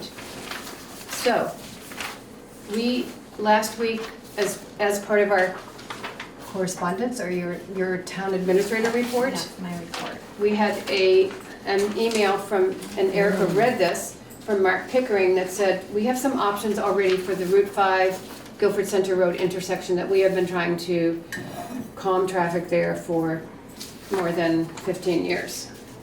So the recommendations were to strategically install an additional 24 by 30 inch standard size speed limit 35 miles an hour sign along this segment, especially in advance of the more built up village area. And that's a $70 sign, which is in stock, so we don't. Actually, we have, that's two there, sorry, this is maybe not so easy to read, but speed limit sign, we have one in the garage. Yeah, Jimmy can put it up if everybody agrees. But he also suggested a potential dangerous intersection sign that's a larger sign, and that is what, $70. Well, that's good. And it's, I think he said it was orange. Consider the double-headed, no, that's $200. Yeah, this dangerous intersection thing is just something that Jim priced out and came up, maybe he had seen it somewhere. Oh, it's a, in addition to These are the. two different things. Got it, so Sorry, this one is each in line is stock, a and then this is different a $70, okay. Actually put in the $70 there. And then install a stop ahead sign with corresponding stop ahead stencils, which would, each sign would cost $70. Mhm. And that's another 70, I need to add that. Stencils, I asked Tara about. And Tara, we need, yeah, I was gonna ask Tara about the stencils. Yes, so, Uh, do you want Let me just to keep, sorry? do my list here. Yep. Then the VTrans suggestion was install a junction US 5 route marker assembly in advance of the stop ahead, and that would cost, I couldn't understand why they thought maybe a double post north and south, because that's not where the danger is. The danger is coming out into the intersection, Well, right? but I think he said across the road, Um, so I wanted to clarify this with That's Mark. over there. That's this one, across the road, across from the intersection. That's Oh, yeah, $200. So this Right, north and yeah. south one didn't make sense to me, Oh, but yeah, you're right. dangerous US 5 route marker, you know, as you're heading down by Richmond's or the apartment does make sense, I think. But a single one for $77. Yes, that's a great idea, Sheila. And Tara, I wanted to ask you Yes. if, when you're doing the stop bar, how much it would cost to do a, The stencils? with the stencils, yeah. Yes, so I do have that. So we were gonna donate one. To do them both, it would be $850. We donate 600, so it would be $250. And then that basically, Erica, is the price of redoing it every Annual. year. Mhm. So 8, So I don't know how that works. If I need to like submit anything and then recuse myself from the vote, or I don't know how that works. So it's $850 to do, you're donating 6 this year, Mhm. and it will And be we'll do 'em both. $250, you'll do the Mhm. both sides. Mhm. And then next year it will be $850. Mhm. To redo them. Mhm. Mhm. So all of these steps, I think, are of some value, but they really address the person who's not familiar with the intersection, I think. Because those of us who go through that intersection at least once, twice a day, You'd think everybody would be careful. They're not. well, they're not, but that's the issue. The issue is more that people aren't, they're speeding, number one. I mean, that's the primary problem I see, trying to get out, Mm-hmm. and people are just flying by there. I know if I see shiny things or even in the road, the Mhm. leaves, I'm gonna just pay You attention. pay a little more and- attention. Totally. Well, Yeah, It's like even alert, alert, alert. wherever it is. Yeah, a flashing light, I think, slows If- people down. A speed, Bump. well, You can't do a speed bump. no, can't do that. No, Here's what shows you the speed you're going, whatever you call oh, that a thing. radar sign. Radar. Yeah. A radar, now that slows people down because it, Does it? I think it Yeah. does. I think we've shown it does. It does actually Right. on Weatherhead Hollow Road and coming down south Right. into Guilford, Right. Algiers Village. And it clearly Okay. has, it, I always slow down. going right out here on Guilford Center Road. So, That's a good idea. Throw the so radar sign up to there. me, that makes more, Approaching distance. that would really maybe do something. That's a good idea. Great idea. Hey, Mike, that's a good idea. What if we've got, they're mobile, we've got one on Heinsberg right now, that one could come off. What, Dick Clark's Yeah. Speedway? Speedway. Dick Clark Speedway. Yeah, and, or wherever we wanna, and then put it going into that stop sign. Cause I thought, I know that poor woman that got T-boned twice, and I was like, I was talking to Lori and said, how does somebody pull out? And then I nearly got T-boned. And I think what happens is there's a lack of awareness of the traffic coming north and south at high speeds, but also if people are parking like along the shoulder of the roads down the way, so that's how I almost got it. They were trying to pull out around a pickup that they couldn't see. I'm like, yeah, but like, I love the idea of the radar sign going down into that stop sign. Yeah, I think so. I think that would have a better chance of producing positive. Yeah, I like that. I mean, I still like the other signs. Yeah, I do too. But I just have something to add to the radar sign. The Heinsberg Road one is meant to be mobile and to be at the Blueberry House in the summer. Yeah, oh, okay. which isn't there yet, Not but there it needs to be yet. put there. Which is actually trying to slow people down at the point. So I have When they do that just for the heck of it, they should push it, because I do think it works. But I think what happens is you're coming off of 45 and you hit that 35 sign there, and then as you come around the thing, it was too quick. Yeah. Do you know what I mean? I think it should be a little bit more advanced notice with the radar sign, kind of like it is on Guilford Center before you hit the 25-mile-an-hour mark, just a little bit further back. Because I would come across it around the corner and inevitably I'm like at, 38 or something, So I have a thought. We're facing a large Algiers Village traffic safety scoping study grant, which we have, right? And putting, working on that. But it's not going to be done for a year because everything is taking forever. And we have approximately, $600 to $800 worth of expenses here. I haven't added it up appropriately. I know it's a little more than I thought. I thought it was gonna be $347 plus $250, but I think it's gonna be another $70. So I'm just saying, $597, say $700-ish, and a radar sign.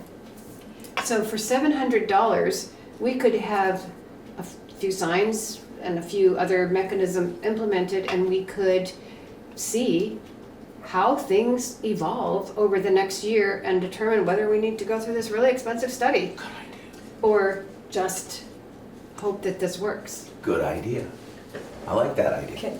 Can we just look at the signs that are there now though, and instead of just adding, kind of see what makes sense? And We have two signs. there's only two. Yeah, there's a sign that now has the reflective tape on the posts. Yep. Stop ahead, and then there's the stuff on the road which needs to be repainted. And that's, I think we, just as you come down into the village, it's a great idea to have other cautions.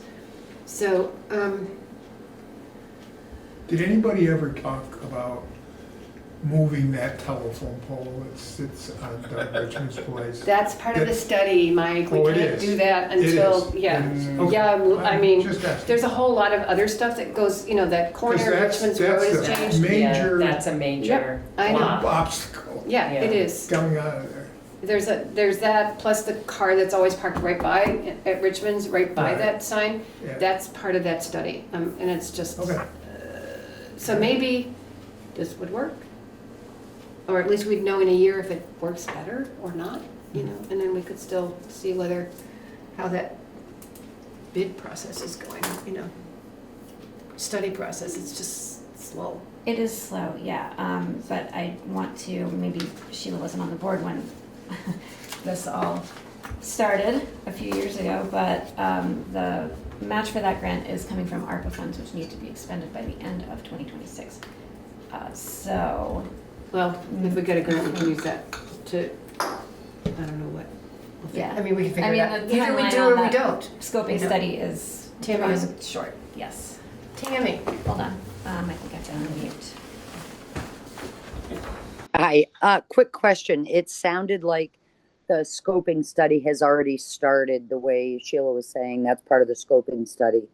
Has the scoping study started? No, I'm not even suggesting that it has, Tammy. Okay, well, got it. I'm trying to think about that. Dave? I mean, as someone who drives that intersection, not quite daily, but many times a week, I don't think speed is an issue for the stop sign. I can see people coming in fast, but the stop sign's there and they stop for the sign. I think the problem with that intersection is twofold. One is the telephone pole, and the other is the fact that it's not a right angle. And non-right angle intersections on busy highways is a safety issue. I mean, that's well established among safety things. And I've noticed that the lines in the pavement does slightly bend towards right angle as you do, but not every car takes that little bend to the right. And, you know, so while I don't disagree, and I think the painting, keeping the painting update with this, where you stop, because I think people stop too far into the intersection because they can't see, or they don't think they can see. They actually can see. But because I've looked at it very carefully, and you can see quite well up the hill, but I think there's an impression that you have to be farther out than you actually do. So I think lines that clearly stop you before you get into the intersection would be very helpful. And the stencils, But that would be a good idea. So maybe you're right, but I Yeah. do think that the alerts, whether it's speed or stop, I think, are just gonna Yeah. like call more attention to the issue, you know, that intersection. So, and the other, I mean, yes, we know those are problems. We know there's Yeah. other problems in that Yeah. area. We've been talking about them since 2000 and God knows yeah, what, yeah, you know. I know you know. Yeah, Steve.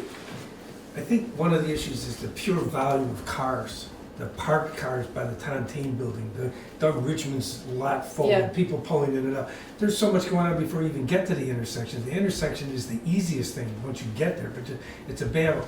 And I'm afraid that if you put up 10 signs and stencil the highway, it's gonna be even more chaos, you know, forest for the trees type thing. I mean, I'm being a little facetious, but I think you should put up one sign that says dangerous intersection ahead, good luck.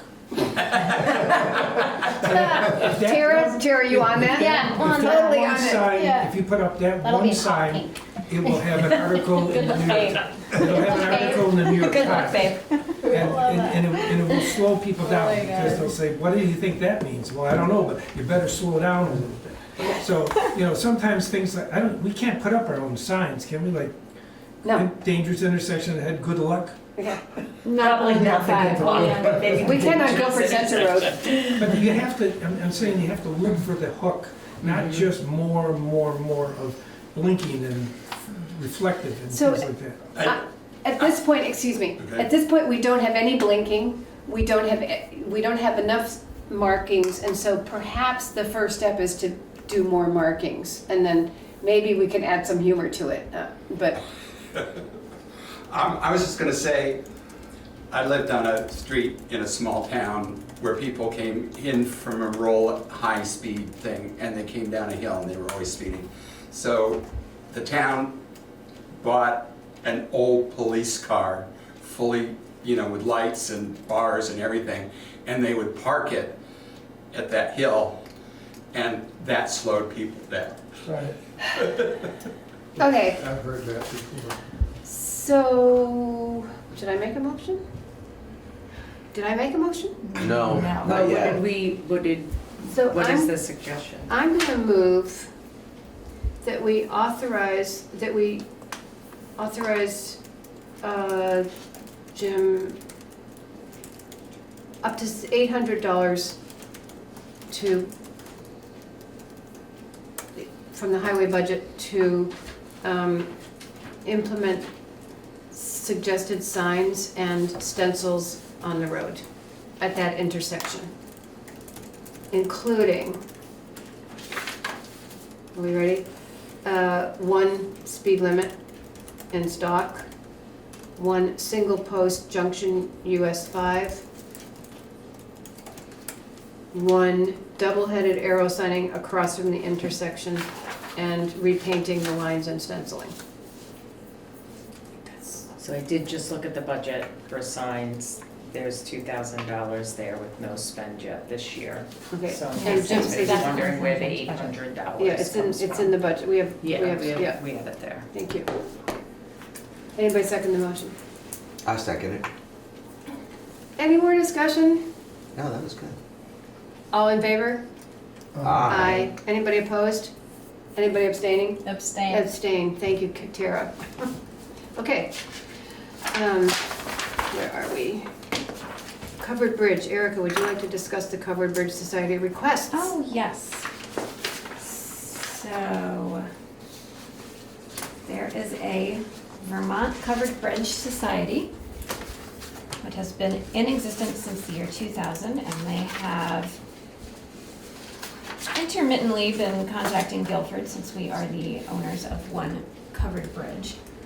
And this year, they have an initiative where they got a grant to install what they call a Betsy Ross flag on every covered bridge in the state of Vermont. So they are looking for select board buy-in in towns that have covered bridges. And the flags are paid for and they will mail them in June. They just ask that somebody in town, like the road crew, install it. And they request that they fly there on the covered bridge. Maybe not in the winter, but through the end of 2027, which is officially the 250th anniversary of the United States. So that is their first request. They have a second request for, I got an example, which I put in the Saw that. packet. Mm-hmm. It's a flag with a circle of stars, and I think it says 250 in the middle of the circle of stars.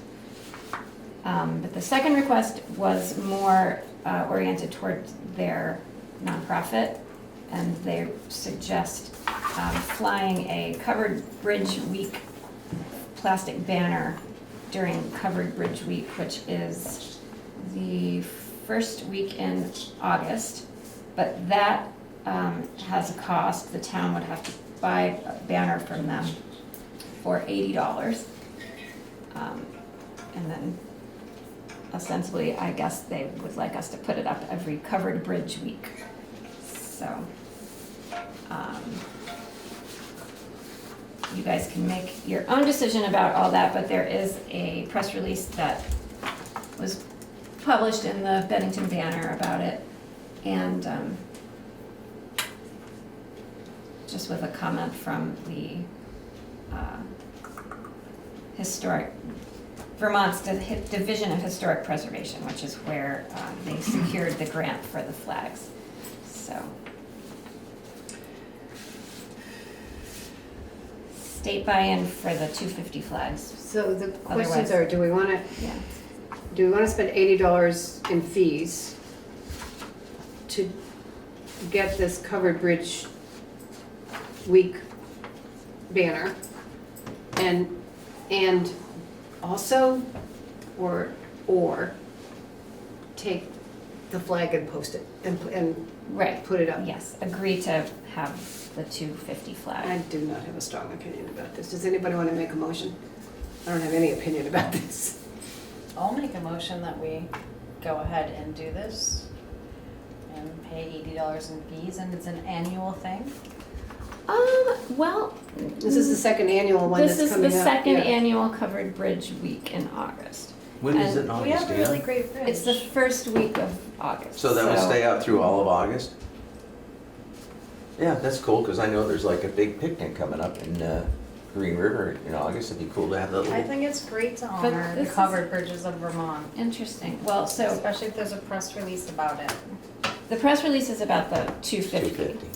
This flag. Two 250. separate, yeah, two Is the separate flag gonna requests. have 250 on it? Because the picture that they sent does not have 250. It just has the 13 stars in I a, think there's a little 250 inside the is there? circle I didn't see that you it. can't see in the picture. I think that is what they described somewhere.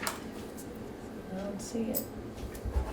Um, I think Steve had a question. Daniel. second my motion. I seconded it. Okay. Yeah. Sorry, we're not ignoring you. I can't see if there's a 250 there, so really. Let me see if they mentioned it. How often does the flag have to be taken, put up and taken down? It doesn't, so they already cleared it somehow that it can stay there at night. It doesn't need a spotlight. Right.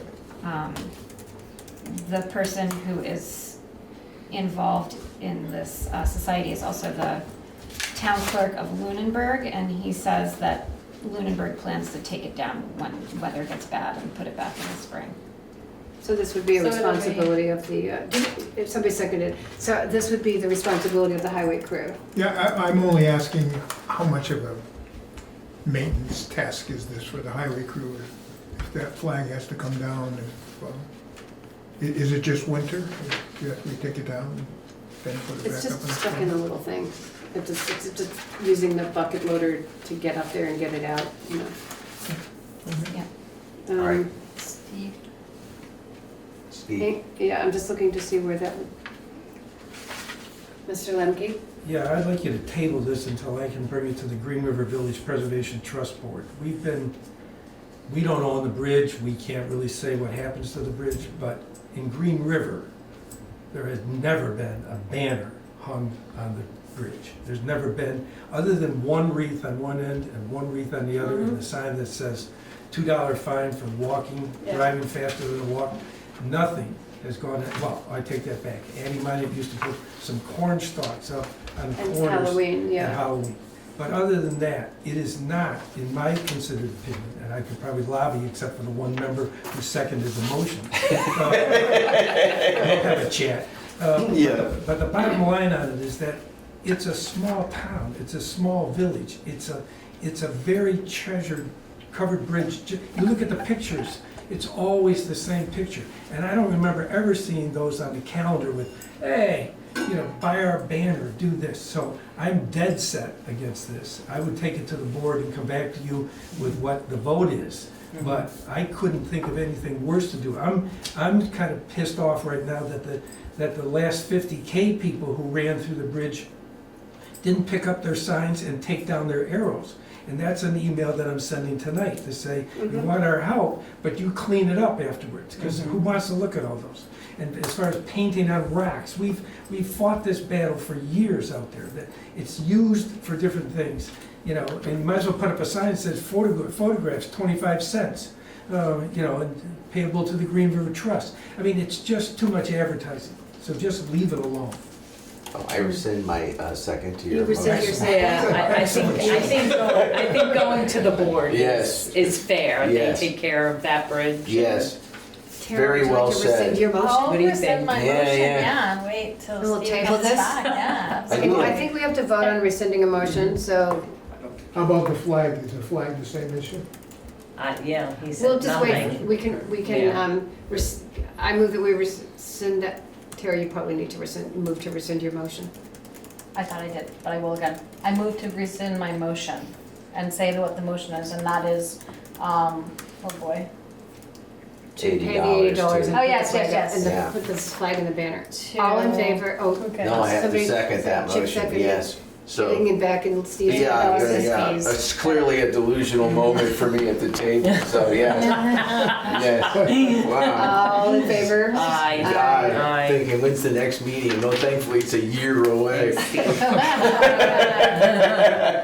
And I think we'll just table it until we get some recommendation from the Green River Preservation Trust. And can somebody send to me the pictures or whatever else I can do it. were sent? I'll do it. Okay. We don't have any correspondence tonight, do we? Oh, I hope so. Ironic. Ironic. So, finance. The first item on finance is the budget status, so, Mr. Lemke. So, we are, as I said before, 11 months into a 12-month fiscal year. We have had unanticipated revenues of 82,000. Is this general fund? This is the 003 fund, because I already talked about the 009 highway fund. This is the 003 fund. So we had 30,000 we had we had an 82, 70, no, 100, yeah, 82,000 in that was collected by our treasurer for delinquent tax revenues. And we've had 31,000, 32 minus 15, a lot of money collected. Oh no, sorry, I'm so sorry that I'm saying this so badly. Right now, we are $183,700 short in our revenues, but it's 82,000 less than it might have been because of our treasurer's diligent delinquent tax collection efforts, and because we received $51,400 in interest over our $3,000 budgeted amount. So right now, we are at 124,000 shortfall in revenue for 11 out of our 12 months. I'd like to note that we are, we've received more in Algiers Fire District revenues, more in license and permits revenues, and I think I did the interest. And our okay, so now to get to the expenses, our general select board expenses are at 63, almost 70% of budget. And the rest of our expenses are pretty much in line, but let me get to the bottom line here.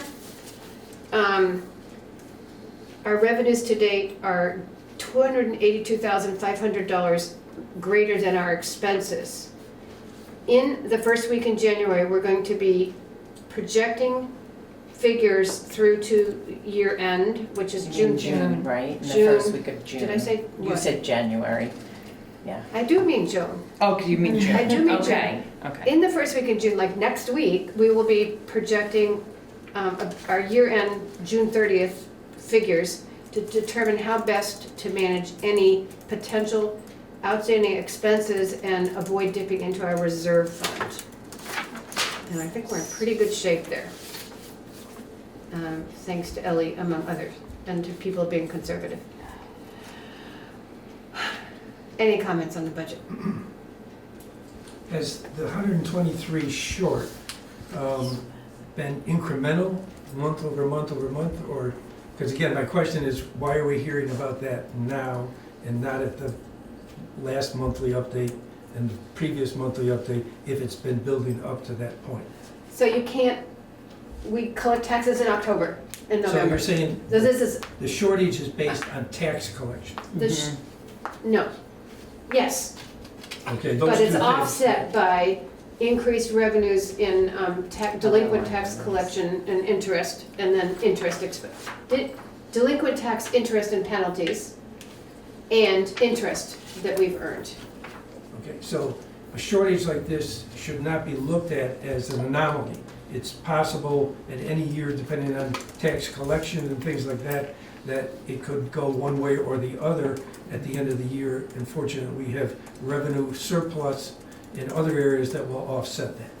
That is partially correct, but we have been talking about the revenue shortfall due to the spreadsheet error in fiscal year 24, 25, and 26 for this last fiscal year, and how we are monitoring our budget and our activities, revenue and expenses, to be sure that we don't get stuck with big problems because of not raising enough taxes. So this is an issue that we talk about on a regular basis in the Gazette, in the town report, and in select board meetings. So we're trying to not have an adverse effect in this final year of the mistake. Okay. That's So the some of goal. this is the playback to the, Yeah, okay, we undercharged taxes this year. okay. Tammy has her hand up. Tammy, I don't know. Yeah, so I think you may have just answered my question. So I just received the budget workshop sheet. Mine isn't as current as the one you guys are looking at. But under taxes, the very first line, it's saying that we had budgeted 641,100, whatever. But actual was 960,371. So we actually got a lot more in taxes than we had budgeted for.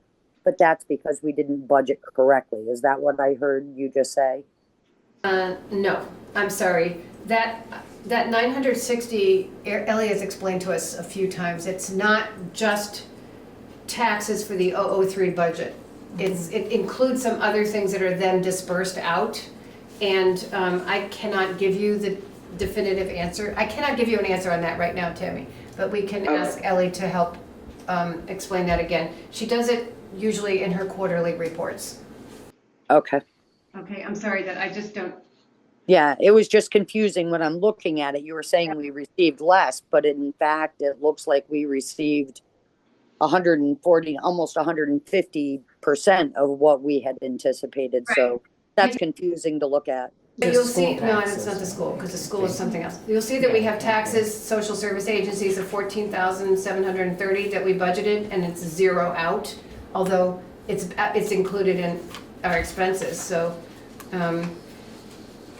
there's a way of NEMRIC accounting for this that has always confused me. But those taxes that we collected are approximately 100 something short of what we needed to collect. Is This it does all not the- equal- Is it no, all these, that's I know it's 1,100. less than Yeah. that, is what I'm saying. So we haven't done all the are collected transfers less. out, we have done all the Right. social services, so there's just there's a math thing going on there. And Tammy, last meeting we talked about the transfers that have not been executed yet, and those would come out of that $570,000, right? Got it. But we haven't decided yet. No, You're and saying that's what we're gonna be happen in June. working on next week. So Tammy has the budget status from the previous meeting. Yeah, but these three numbers that she's asking about haven't changed. Right. So, yeah, I'm just letting you know. thank you. Okay, is that good, Tammy? She's cut, okay. Yeah, sorry, I already muted No, no. myself. I'm all set, thank you. All right, thank you so much. Tara, do you want to do the warrants? Yes, I move to accept the warrants as written. Payroll week 5/17/26 is $6,981.03. Payroll week 5/24/26, $6,707.36. Expense warrant number 2622 is $17,526.50. And expense warrant number 2622F is $137. The total is $31,351.89.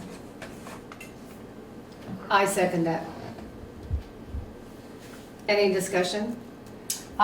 Just to talk about what is in these warrants. Warrant number 2622 is Blue Cross and Blue Shield, that's $10,622.48.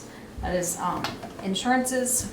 DJs was $1,151.99, that's 2 trucks, the 2009 and 2017 International. $643.02 is to Greenbacker, which is PSVTF. This is electricity for the town office, garage, and library. Greenbacker was bought by another company. They're using the same account system that we already had set up with Greenbacker, so this is 2 bills. Roberts Energy is diesel fuel, that's $1,589.84, and we have $1,570 for the Vermont State Treasurer, and Guilford dog licenses from January 1st to April 30th. Warrant number 2622F is $137, and that is the Vermont Fish and Wildlife hunting license. Any discussion? All in favor? Aye. Aye. Any opposed? Any abstentions? Okay, thank you. Okay, I move that we approve the minutes of the meeting of May 11th, 2026, as written. Second that. Thank you, Mike. Any discussion? I have a remark. I just want to say that I did volunteer to help transcribe the minutes because Erica is working without an assistant who's been doing a fabulous job of the minutes, and she has not asked me to do anything. So thank you for doing that. You're amazing. It's good practice. I know. I used to have this practice too, just for the record. All in favor of approving the minutes? I, I Any opposed? abstained, because I wasn't at that You meeting. weren't there, okay, one abstention, thank you. Okay, actions from the meeting. We agreed to put the topic of legal correspondence, a second select board member or a select board member back on the agenda for another meeting. For legal correspondence. I'm just trying to get back to the beginning of the meeting here. We agreed to purchase a Ford truck from Monadnock Ford to be paid for out of the highway surplus fund. We discussed the communication survey results. We tabled the correspondence policy action to consider, what? Chip, what? I think it's Claremont. I said, Yeah. oh, sorry. No, Yeah. not Thank you. that. It was. Monadnock's too far away. Claire, Yeah, are you Claremont. serious? Wait a I minute. think Yeah, it was. It was. It was. Okay. Yeah, We agreed to buy a Ford. yeah, there we go. A one-ton truck Ford. Let's see, we tabled the correspondence policy action to consider further amendments and experience over the months of let's say June and July, maybe into August, and then see how that goes. That will be on a future agenda. We approved up to $800 for various traffic control measures on Guilford Center Road and at the intersection. It just occurs to me, can we put a sign across the road on somebody's, oh, we have the right of way. It's a state right of way. I We need to ask Mark. questioned Mark Yeah, about that okay. already, and I haven't heard. We tabled the Covered Bridge Society request until We hear back from Guilford Green River. Green River Village. Village Preservation. Trust. Thanks everybody for your help tonight. Yeah. We discussed the budgets, we approved the warrants, we approved the minutes of the meeting of 5/11/26, and I would welcome a motion to adjourn. I'll make that motion. I'll second. Love that motion. I'll second. Okay. All in favor? Say aye. Mike is abstaining. Okay. He just loves Thank you. these. Okay,